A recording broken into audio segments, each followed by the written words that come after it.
Hello everybody, my name is Arch and welcome back to another Splatoon video. We're wrapping up the salmon run, which is very exciting, and doing some Grizzco weapons. We're going to be doing that later, but first I just want to see what happened. The results are in. My goal is to get top 50 because I didn't do that well. I only got 96. So let's just see.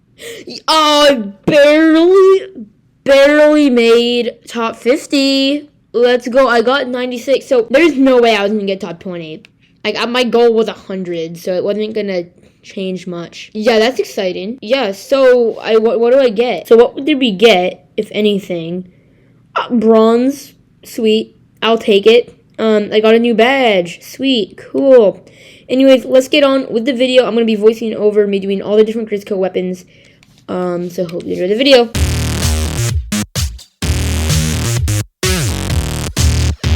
This is the Grizzco blaster.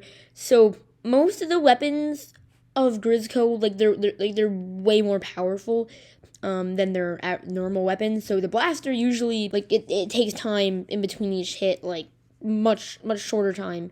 But this is basically like a normal blaster, but if they made it be quicker, way quicker. As you can see, killed the boss right there. Sniper helped out a little bit, but honestly, I like it. I like the weapon. It's fast. It's a good inker. It's a good attacker. It does take somewhat a little bit of time to kill the bosses, as it would a normal weapon. But I feel I think it's good. I think it's good. But the thing is though, it can really just defeat any type of boss. It's close range. It's really close range, but it deals tons of damage. For example, this, the sprinkler right there, the rainmaker boss. I do not know their names, but as you can see right there, just a minute ago, you saw I had no trouble taking it out because I was short range, but I could get a lot of one area, which you'll see with the sniper. It takes a little bit more time and persistence to be able to kill those bosses. So as you can see here, it's pretty good, but that took a long time to defeat a boss, but I like it. I feel like for players that might be a little bit better than Salmon Run at me, might find it a little bit annoying to have a Grizzco weapon take as much time as a normal weapon to defeat a boss. But then again, I feel like it's still a powerful weapon because it can ink a lot of turf very quickly, and a good inking and attacking weapon, which some weapons, of normal weapons, might have to focus on just inking or just attacking.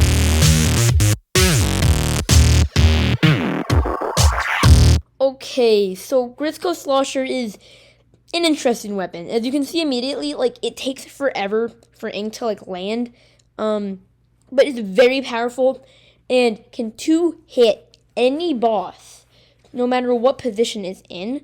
So, for example, the Rainmaker person, when they're shielded, it can still attack them in 2 shots, which is great. And I feel like its one weakness would be the Stringer.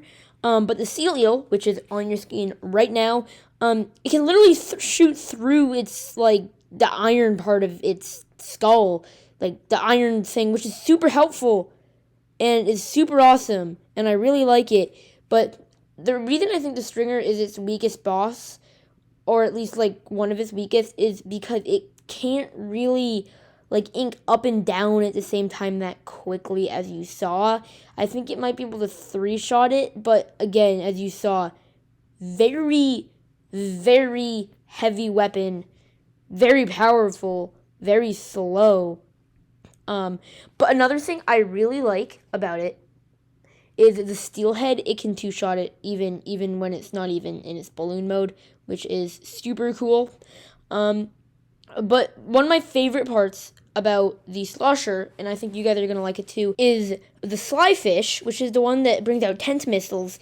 It doesn't have to have its tent missile boxes open for you to kill it, which I think is really helpful. So if you have the Slosher, I feel like one of your main targets is going to be the Slyfish. Another thing I would like to mention, I don't think it's the best with fish stick because, again, it's fast. When you're only down to 1 fish on the fish stick, it's going to be hard to kill.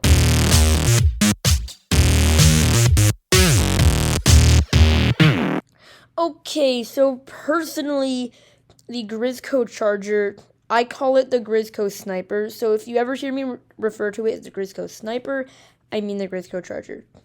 Grizzco Charger is if a sniper didn't have to charge up its shots, so like it's basically an immediate sniper, which I think is really cool and good for far range. The only problem is fish sticks. You have that weapon to stay away from that.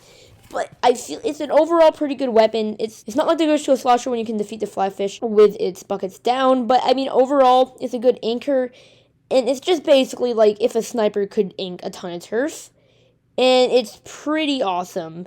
The only problem that is probably like the biggest thing overall is it takes up tons of your ink, which I mean all of these weapons do, but you only have 5 shots with it before you run out of ink. As you saw right there, I just ran out of ink and then I died. So I recommend, like with the sniper, to stay back as much as you can and try to snipe your targets.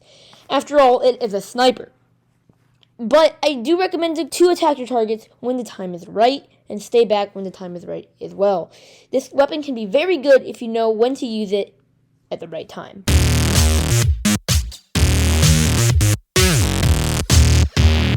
So, funny story with the Grizzco Stringer, I kind of forgot it existed.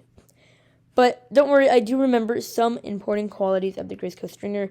Unlike the normal Stringer, as always, each weapon is kind of just scaled up to be super powerful. And with the Grizzco Stringer, it is no exception. As you just saw me, you have, I think, 5 to 10 missiles that you can shoot with the Grizzco Stringer, which personally, it's not my best. It's not my favorite. It's a good inking weapon, yes. So if you have it, definitely recommend to ink with it. But I feel like overall, not the best out of all the Grizzco. I would have to say Slosher or Sniper. But honestly, this one's good. I mean, it can one-shot any boss, I think, that if you get a direct hit, give or take some of the bosses that have extra health. But like, for example, as you saw there with the Steelhead, like we one-shot him, but we got a direct hit, which is not too hard to get a direct hit with the Steelhead because its attack area is pretty big. But something, for example, like the Steel Eel, is a little bit harder to get a direct hit, and you have to have your weapon fully charged. So I'm going to have to call it kind of like the Grizzco Charger was descaled a little bit. But again, it's way better at inking. I feel like this weapon did help a lot in this style of gameplay. Because if you have this weapon, I feel like you should mostly focus on inking. But still, don't forget to kill the bosses. Because everybody needs to kill the bosses.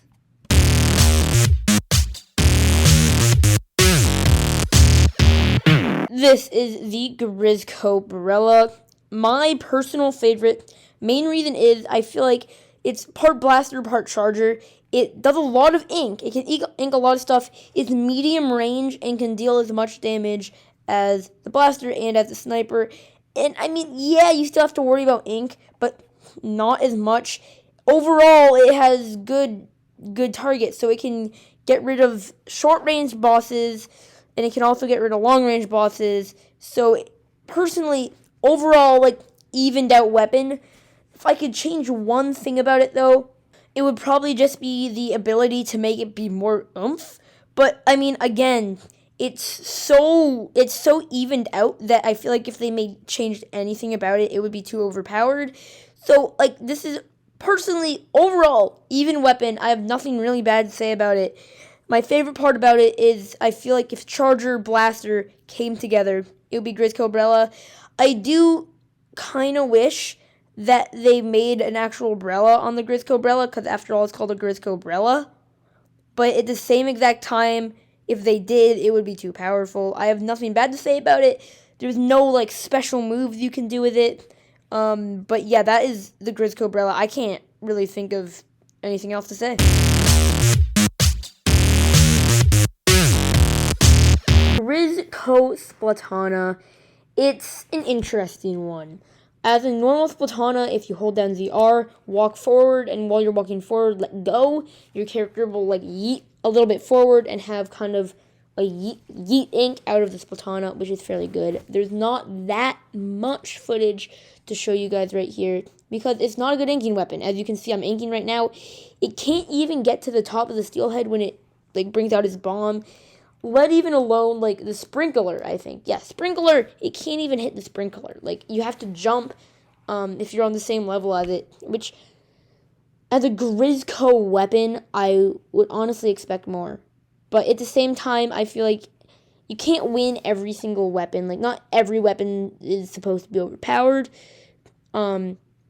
It's kind of like an ink. I'm gonna have to put it in an inking category if I had to put every weapon in a category. It's not really good at inking. It's kind of just good at defeating the lesser salmon. But at that point, that's why I feel like if you are the Splatana, you have to go get the eggs more than fight the bosses. Which, as you can see me here, this is why I'm in like the bomb thing, because I don't want to really fight the bosses because it's such short range. But now at the same time, the Splatana might be really good and I'm really bad at it because in the normal game, with the normal Splatana, I'm still bad at it. So yeah, it's probably it's some of to do with it with my skill with the Splatana, but at the exact same time, I feel like there is something to do with that Splatana. But also I feel like maybe I'm having a higher expectation because it is a Grizzco weapon after all. Anyways, hope you enjoyed this one. Subscribe if you want to see more. Leave a like if you enjoy Salmon Run and want to see it back earlier. I'll see you guys next time and goodbye. Bye.